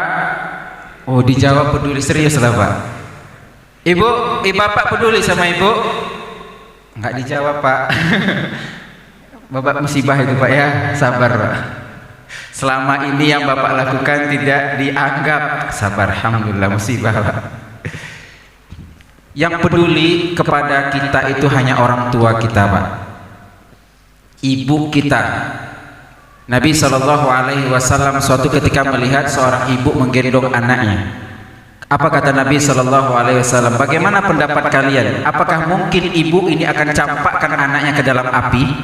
Anaknya sedang digendong. Tapi kalau sudah sebesar bapak, anaknya mungkin mau dia dorong itu anaknya. Tapi anaknya sedang digendong masih bayi, tidak ada dosa. Semua orang suka dengan anak bayi. Apakah mungkin seorang ibu, ya bukan bapak mungkin nengok anaknya rewel-rewel, nangis-nangis, marah, tapi ibu, dan ini ibu kandung. Apakah mungkin seorang ibu akan campakkan anaknya ke dalam api? Artinya apakah mungkin seorang ibu mau membunuh anaknya? Mustahil, tidak akan mungkin. Tidak akan mungkin. Maka kata Nabi SAW, "Allah arhamu bi ibadihi min hadhihi bi waladiha." Maka ketahuilah Allah lebih sayang kepada hambanya daripada ibu kepada anaknya. Kenapa kita kadukan musibah yang Allah berikan? Itu bukti Allah sayang kepada kita, kepada orang yang tidak peduli dengan kita. Yang peduli kepada kita hanya orang tua kita. Tapi kita akan ceritakan kepada orang, untuk apa? Share di media sosial, untuk apa? Maka musibah adalah Allah Subhanahu wa ta'ala, cara Allah menggugurkan dosa hamba-hambanya. Kita bersyukur pada Allah Subhanahu wa ta'ala. Berikutnya, Doa yang bisa menggugurkan dosa adalah doa. Banyak-banyak kita mendoakan orang. Walladzina ja'u min ba'dihim yaquluna rabbana ighfir lana wa li ikhwanina alladzina sabaquna bil iman.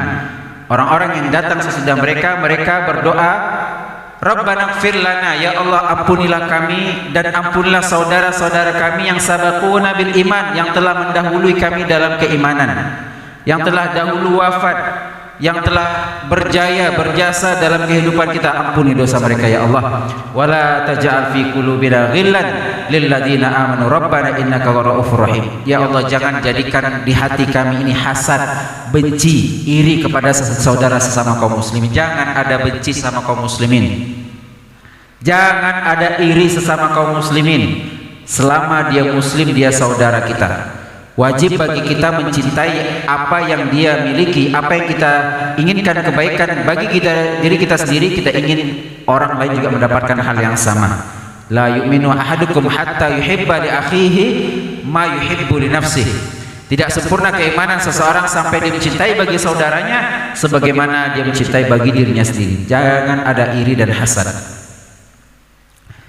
Berikutnya, menggugurkan dosa adalah amalan kebaikan yang ditujukan kepada mayat. Andai kata ada orang tua kita yang sudah meninggal, bukan berarti bakti kita terputus, Pak. Bakti pada orang tua tidak terputus ketika orang tua meninggal. Bakti kepada orang tua terputus kalau kita meninggal. Tapi kalau kita punya anak yang soleh dan solehah, senantiasa bakti tersebut akan berlanjut. Pekan awal Januari saya berangkat umroh, dan bukan kali pertama, artinya saya membadalkan, karena badal itu tidak boleh umroh pertama. Umroh pertama itu wajib untuk diri sendiri, tapi umroh berikutnya boleh kita badalkan atau kita umrohkan orang lain. Saya berniat untuk diri saya sendiri, karena ini kan umroh kesekian, saya berniat untuk saya lagi gitu, bukan untuk orang lain. Alhamdulillah, ibu orang tua saya langsung mengatakan, tolong umrohkan ini nenek, tolong umrohkan nenek, kata ibu saya. Baik, sami'na wa ta'na. Saya ganti niat saya, langsung saya niatkan untuk nenek saya, ibu dari ibu saya. Ini bukti bahwasanya meskipun ya orang tua kita, kakek kita, nenek kita sudah meninggal, kalau kita punya keturunan anak yang soleh dan soleh, tetap berlanjut bakti tersebut. Maka diantaranya kita melakukan kebaikan untuk mayat adalah dengan bersedekah atas nama orang tua. Sedekah ke masjid, infak Al-Quran, berbuka puasa dan seterusnya kita niatkan atas nama orang tua kita, menghapuskan dosa mereka, meringankan siksaan mereka, memudahkan mereka dalam mengarungi alam barzakh tersebut. Itu diantara bakti pada orang tua. Kemudian juga kalau ada, andai kata orang tua kita punya puasa, keluarga kita punya utang puasa, kita bayarkan puasa mereka. Kalau orang tua kita punya niatan haji dan kita sudah berhaji, kita hajikan untuk orang tua kita tersebut dan seterusnya. Ketujuh, yang bisa menggugurkan dosa adalah syafaat Nabi SAW. Makanya kita perbanyak selawat. Jadi harapan kami, kita tidak lagi mempersingkat SAW. Jadi mungkin saran kita, Pak, kalau ada acara-acara besok jangan pakai Muhammad SAW, tapi Sallallahu Alaihi Wasallam. Kan ada tulisan Arab yang gulung-gulung itu. Pandai sudah orang percetakan itu. Bukti kita ingin syafaat Nabi Sallallahu Alaihi Wasallam. Kedua, jangan sampai ketika kita menyebut nama Nabi Muhammad. Muhammad siapa? Ini Muhammad juga, bapak dia Muhammad juga. Muhammad yang mana? Tapi kita katakan Muhammad Sallallahu Alaihi Wasallam. Jadi majelis zikir itu, Pak, bukan yang bukan majelis selawat itu, bukan yang pakai selawat-selawatan kita bikin forum khusus selawatan, tidak. Tapi majelis selawat itu adalah majelis yang setiap menyebut nama Nabi kita Sallallahu Alaihi Wasallam. Kita belajar hadis Nabi, kita mengucapkan Sallallahu Alaihi Wasallam. Kata Nabi, syafaati li ahlil kabair min ummati, aku akan memberikan syafaat kelak di padang mahsyar kepada pelaku dosa besar selama dia beriman.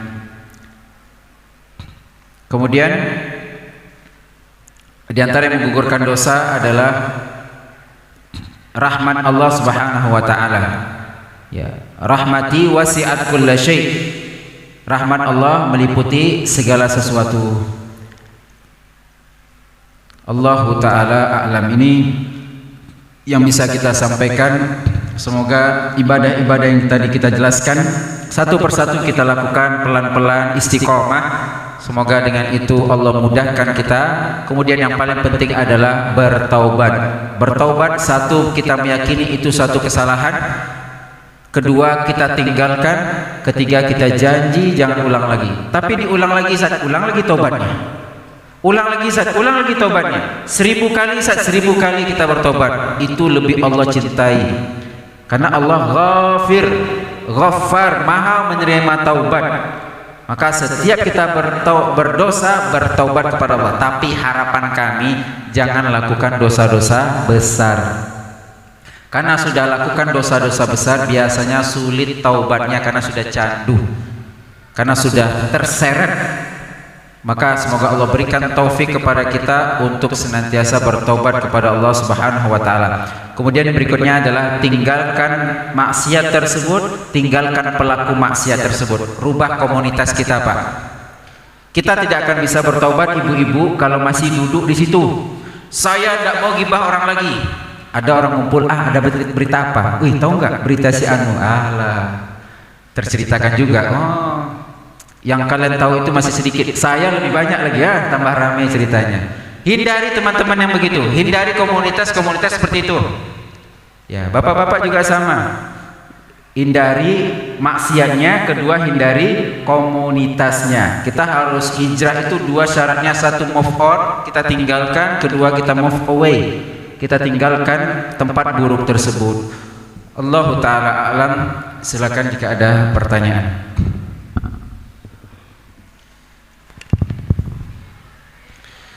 Baik, jazakumullah khairan wa barakallahu fikum atas ilmu yang Ustaz sampaikan kepada kita semua. Semoga yang Ustaz sampaikan kepada kita semua menjadi bermanfaat bagi kita dan bisa kita amalkan di kehidupan kita sehari-hari. Tapi Ustaz, di sini ada beberapa pertanyaan dari para jamaah sekalian. Pertanyaan pertama, Assalamualaikum Ustaz, izin bertanya, apakah bertaubat harus dengan melaksanakan sholat serta mohon motivasinya agar kita tidak malas untuk bertaubat? Apa motivasinya supaya tidak malas untuk bertobat? Putar lagi kajian saya nih. Kan itu pembahasan kita dari awal kan, supaya kita bertobat. Kajiannya semoga ini diupload, nanti diminta lagi rekamannya dan seterusnya. Semoga dengan diulang lagi kajian ini kita semangat untuk bertobat. Pertama, kenapa kita harus bertobat? Karena umur kita tidak panjang. Umur kita tidak panjang dan kelak kita akan dihisab. Ada namanya timbangan amal kebaikan, ada namanya timbangan amal keburukan.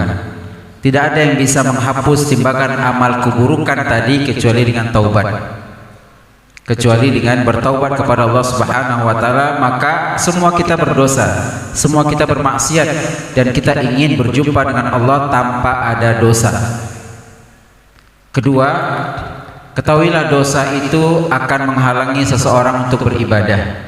Kita kan ingin sholat tadi katanya, kita ingin puasa, kita ingin menyambut Ramadan. Orang yang bermaksiat tidak akan bisa beribadah. Itu rumusnya. Sholatnya akan jadi malas, puasanya akan jadi tidak karuan. Apapun ibadah yang kita lakukan tidak akan kita nikmati, dan kita juga malas beribadah. Kenapa? Karena dosa. Jadi kenapa kita harus bertobat? Karena saya mau ke masjid, azan itu sakit telinga saya dengar azan. Kenapa? Karena ada setannya, ada maksiat. Tapi kalau kita jauhkan setan tersebut, maksiat tersebut, kita rindu dengan suara azan. Yang menyebabkan langkah kita berat ke masjid itu karena dosa. Kita kan mau ke masjid nih, tapi kalau kita tinggalkan dosa tersebut, Allah mudahkan langkah kita untuk ke masjid. Apakah orang yang bertobat wajib sholat? Wajib melakukan ibadah apapun. Dia sholat kah, sholat sunnah kah, tadi kita sudah jelaskan. Dia iringi kemaksiatannya dengan kebaikan. Dengan kebaikan tersebut, maksiatnya akan diampuni oleh Allah Subhanahu wa taala. Allah taala. Jazakumullah khairan. Kemudian pertanyaan berikutnya Ustaz, Ustadz, ana ingin bertanya, apabila ketika di saat berbohong, saat berpuasa, kemudian bertaubat, apakah puasanya tetap dikatakan sempurna?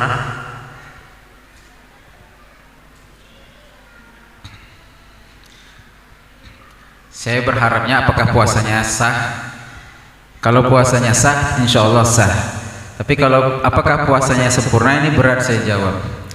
Tapi yang jelas adalah setiap kita melakukan dosa, maksiat, kemudian kita bertobat kepada Allah, semoga Allah terima taubat kita, semoga Allah tetapkan pahala kita, pahala puasa yang sempurna. Itu yang bisa saya jawab.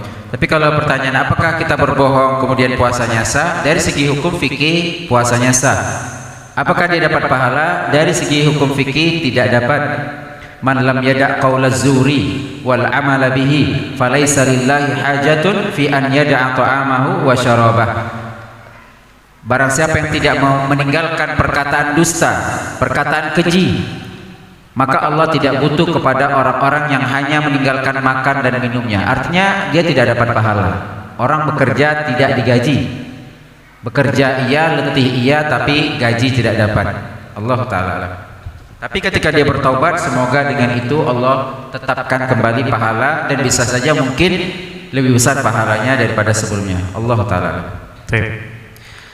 Kemudian berikutnya Ustaz, bagaimana jika kita sudah berbuat baik kepada kedua orang tua, tapi tetap tidak dianggap kurang? Kalau tidak diberi, maka kita disebut anak yang tidak berbakti. Nah, bagaimana anak harus bersikap, Ustaz? Bagaimana sikap kita sebagai seorang anak yang tidak dianggap oleh orang tua ketika kita tidak memberikan makan tadi, dianggap tidak berbakti? Iya, tidak berbakti. Durhaka, benar. Seorang anak yang tidak memberikan makan kepada orang tuanya yang sudah renta, yang tidak mampu, kondisi orang tuanya tidak mampu. Beda kalau orang tua yang mampu. Ya, orang tua yang tidak butuh nafkah dari anaknya, maka ini tidak wajib. Tapi orang tua yang memang tidak mampu, yang dia butuh, maka nafkah tersebut ditanggung oleh anaknya. Ketika anaknya tidak memberikan nafkah kepada orang tuanya, berdosa besar, durhaka. Kalau anaknya mampu. Tapi kalau anaknya sama-sama tidak mampu, maka la yukallifullahu nafsan illa usaha. Bertakwalah fattaqullaha mastata'tum. Kemudian bagaimana cara berbakti kepada orang tua? Tadi dikatakan tidak dianggap. Ahibati fillah rahimani wa rahmakumullah, apapun yang kita lakukan kepada orang tua tidak akan bisa membalas jasa orang tua sedikit pun. Bahkan salah seorang mengangkat ibunya dari negeri Yaman atau dari negeri Irak, menggendong ibunya untuk melaksanakan ibadah haji jalan kaki. Kemudian dia mengatakan kepada Umar bin Khattab, apakah saya sudah bisa membalas bakti kebaikan orang tua saya kepada saya? Umar bin Khattab mengatakan, tidak akan pernah terbalas meskipun satu hembusan nafas ibumu ketika melahirkanmu. Maka tidak akan bisa kita membalas jasa orang tua kita, kecuali kita dapati orang tua kita dalam kondisi budak, ditawan orang lain, kemudian kita merdekakan. Tapi itu tidak pernah terjadi sekarang. Maka kaidah kita dalam berbuat baik adalah innama nut'imukum liwajhillah, aku memberi karena Allah, la nuridu minkum jazaan wala syukura, saya tidak inginkan balasan, saya tidak inginkan ucapan terima kasih. Orang menganggap ataupun tidak, dihargai ataupun tidak peduli. Tugas kita lakukan dan pergi. Jangan tunggu apresiasi, jangan tunggu tepuk tangan, jangan dianggap, jangan terbang ketika dipuji, jangan tumbang ketika dihina. Tugas kita adalah kerjakan dan pergi. Kalau seorang anak sudah diucapkan dia sebagai durhaka, perbaiki.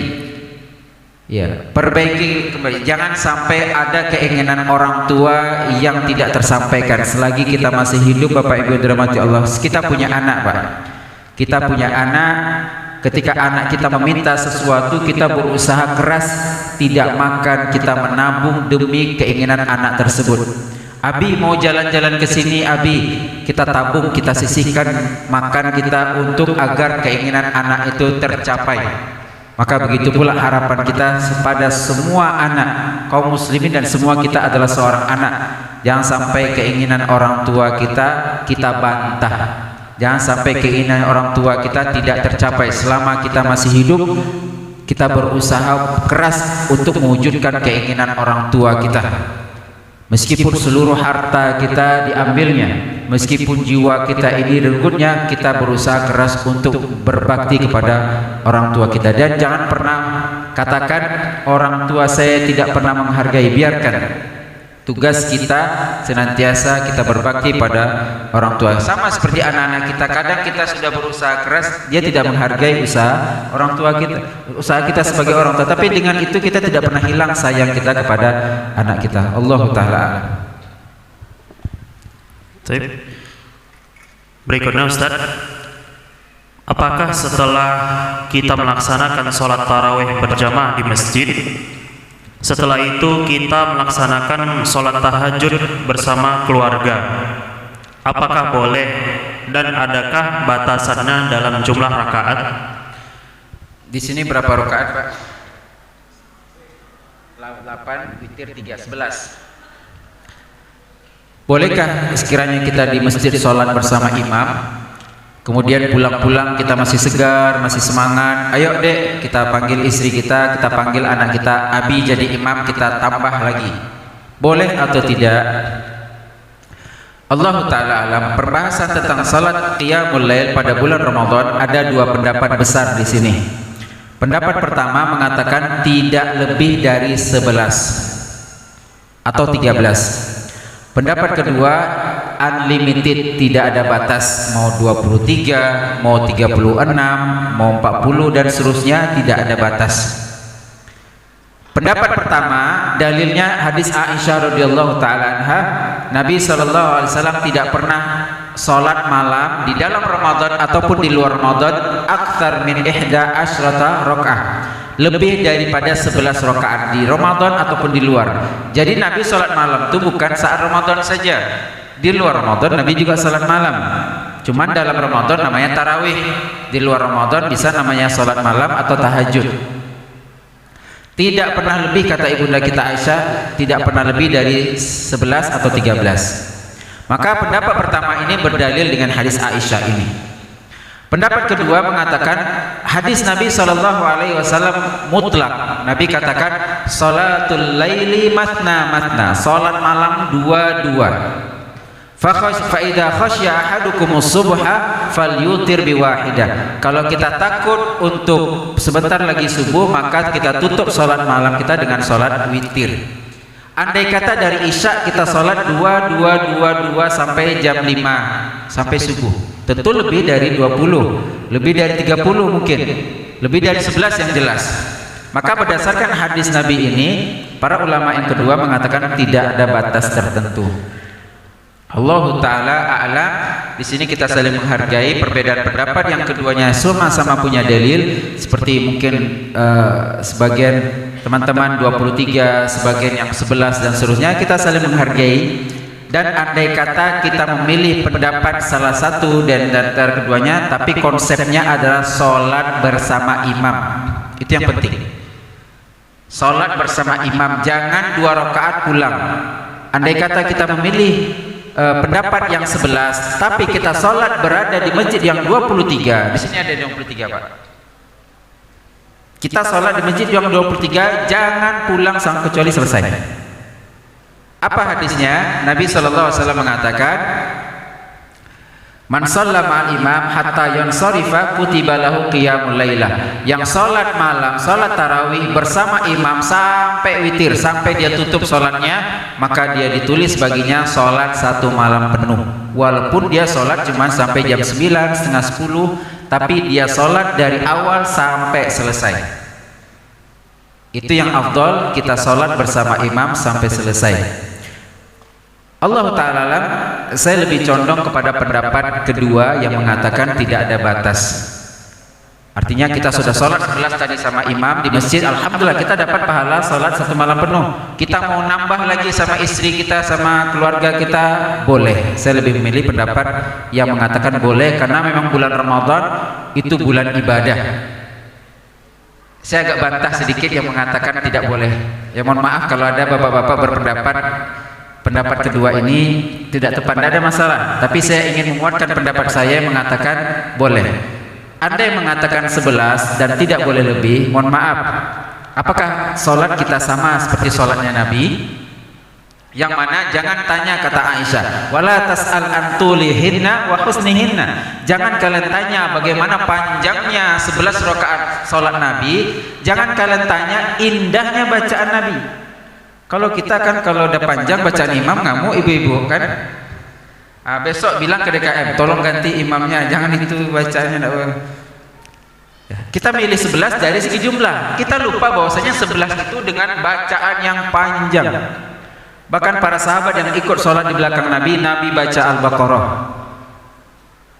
Mungkin Nabi akan rukuk di 100 rakaat, ternyata lanjut ke 100 yang berikutnya.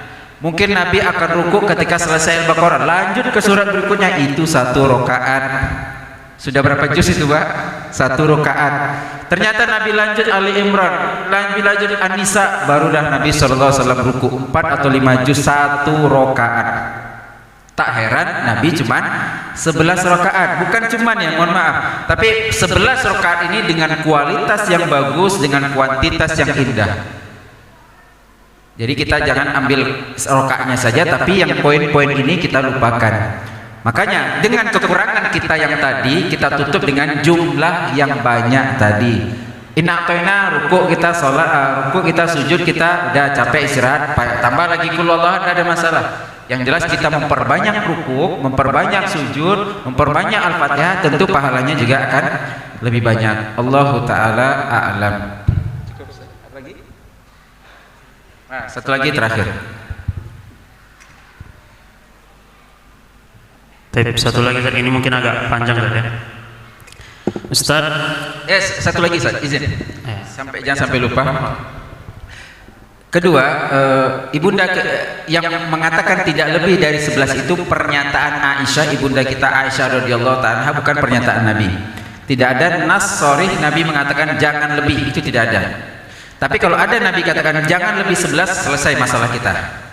Tapi ini hanya kondisi yang dilihat oleh ibunda kita Aisyah, Nabi tidak pernah lebih dari 11. Sementara pernyataan Nabi tidak membatasi jumlah tertentu. Nah, di situ para ulama berbeda pendapat. Allah Ta'ala. Ustaz, ada uang peninggalan orang tua, namun ada anak yang memegang uang tersebut. Uang tersebut tidak dimusyawarahkan oleh anak yang memegang uang itu. Beliau langsung menginfakkan uang tersebut. Pertanyaannya, apakah uang itu termasuk uang warisan dan apakah boleh disedekahkan tanpa musyawarah dengan ahli waris yang lainnya? Allahu ta'ala alam. Ini masalah yang berat.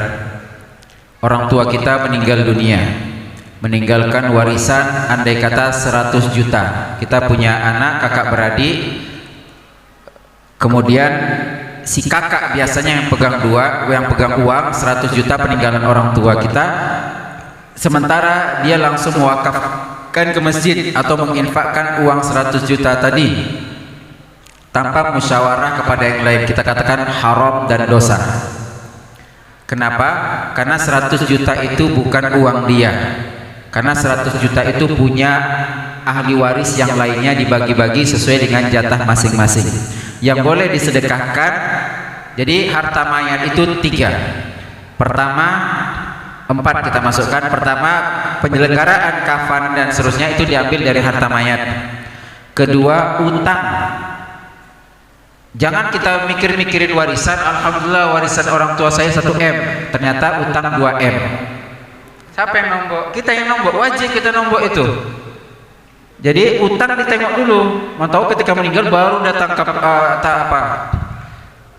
developer apa namanya, yang debt collector, baru datang dan seterusnya. Jangan pikirkan warisan, wajib kita bayar utang dulu, dan itu hak mayat.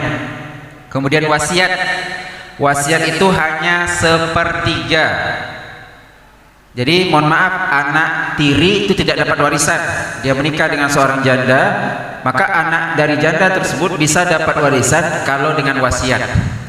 Bisa saja anak dari anak tirinya ini lebih baik daripada anak kandungnya dan seterusnya, kemudian diberikan semua harta kepada anak tirinya, anak kandung tidak dapat. Itu tidak ada, itu cuma ada di film aja, atau kepada anak angkat itu di film aja, jangan percaya, karena dalam Islam itu tidak boleh.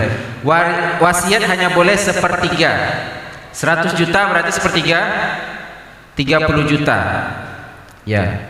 Kalau ada utang, bayar utangnya, kemudian wasiat hanya 30. Saya mau bangun masjid, itu wasiat Pak, ternyata dana masjid 200 juta tidak cukup, ternyata dana masjid 100 juta sementara uangnya cuma 100 juta, maka kita hanya keluarkan 30 juta saja. Tapi kan orang tua sudah berwasiat, betul, ketika sudah meninggal dunia kita tidak boleh melaksanakan wasiat kecuali hanya sepertiga saja. Sisanya 70 juta baru kita bagi ahli waris. Boleh bagi rata aja saat laki perempuan dapat rata, boleh. Udahlah daripada ribut, kita katakan boleh kalau dia sudah tahu berapa jatah dia. Misalnya udahlah kita ada bertujuh, tinggal 70 juta, kita 10-10. Ternyata kalau dia tahu jatah dia 30, yang satu dapat 5 juta, mau dia kasih Pak. Dia punya istri, dia punya anak, dia mau menikah lagi misalnya dia mau beli mobil, itu kan hak kita. Tapi karena kita tidak tahu, adalah bagi rata, maka kita katakan boleh dibagi rata setelah kita tahu berapa harganya. Mobil 5, adalah kita bagi rata lah mobil, tapi satu pintunya 2 Lamborghini, satu pintunya 2 pick up, kan pintu 2 juga itu, satu Avanza, satu Pajero yang sama-sama 3 baris, itu beda harganya tuh. Kadang ibu-ibu yang penting yang cantik aja, dia tidak tahu harganya itu berapa. Nah, kalau kita sudah tahu harga, baru boleh dibagi rata. Jangankan dibagi rata, tidak diambil pun boleh. Udahlah saya tidak ambil, kasih ke adik saja, dia lebih butuh, boleh. Atau udahlah, udah tahu jatah kita masing-masing, kita tidak ada yang ambil satupun, sepakat ya kita semuanya kita sedekahkan ke masjid atau apa, boleh, itu tidak ada masalah. Tapi kalau dia keluarkan harta waris tadi tanpa pengetahuan ahli waris yang lain, dosa besar, karena itu dia mengambil harta orang lain tanpa hak. Allah Ta'ala a'lam. Jazakumullah khairan kepada panitia DKM Masjid, hadirin dan seluruh jamaah yang hadir. Semoga Allah berikan kesehatan, taufik kepada kita untuk bisa menyambut Ramadan dengan keikhlasan, dengan keimanan. Dan penutup, saya lupa tadi, kesalahan kepada orang lain tidak bisa ditutup dengan taubat. Kesalahan dengan orang lain wajib kita kembalikan hak dia atau minta dihalalkan. Ya, tadi kan diambilnya harta saudaranya, kalau saudaranya tidak ikhlas kembalikan wajib.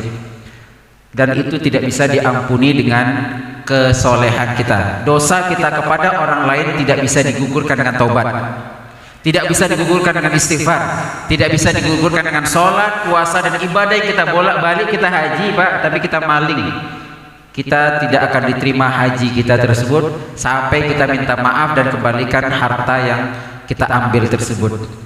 Ya, itu yang dinamakan dengan muflis, orang yang bangkrut, datang pada hari kiamat dengan pahala sholat, pahala puasa, pahala zakat, tapi datang pula dengan dosa-dosa kepada manusia. Maka seluruh kebaikan yang dia lakukan, dia akan transfer kepada orang-orang yang pernah dia zolimi, rugi. Ketika saldonya sudah habis, sementara yang antri yang dia zolimi masih banyak. Jadi kita hati-hati juga yang diberikan amanah menjadi pemimpin masyarakat dan seterusnya. Hati-hati kita mengelola, jangan sampai kita menzolimi rakyat kita. Akan banyak yang mengantri nanti. Sementara kebaikan kita sudah habis, sementara yang kita zolimi masih ngantri. Apa yang terjadi? Dosa-dosa yang mereka lakukan akan ditimpakan kepada kita. Sementara kita orang soleh, kita tidak pernah melakukan dosa yang mereka lakukan, tapi karena kita menzolimi dia, dosa-dosa yang mereka lakukan akan ditimpakan kepada kita. Na'udzubillah. Maka hati-hati, ittaqu da'watal mazlum. Hati-hati jangan pernah menzalimi orang lain, karena tidak ada perantara antara dirinya dan Allah, tidak ada perantara antara dirinya dengan Allah Subhanahu wa taala. Cukup sekian yang bisa disampaikan, lebih dan kurang mohon maaf. Subhanakallah bihamdika asyhadu an la ilaha illa anta astaghfiruka wa atubu ilaik. Assalamualaikum warahmatullahi wabarakatuh.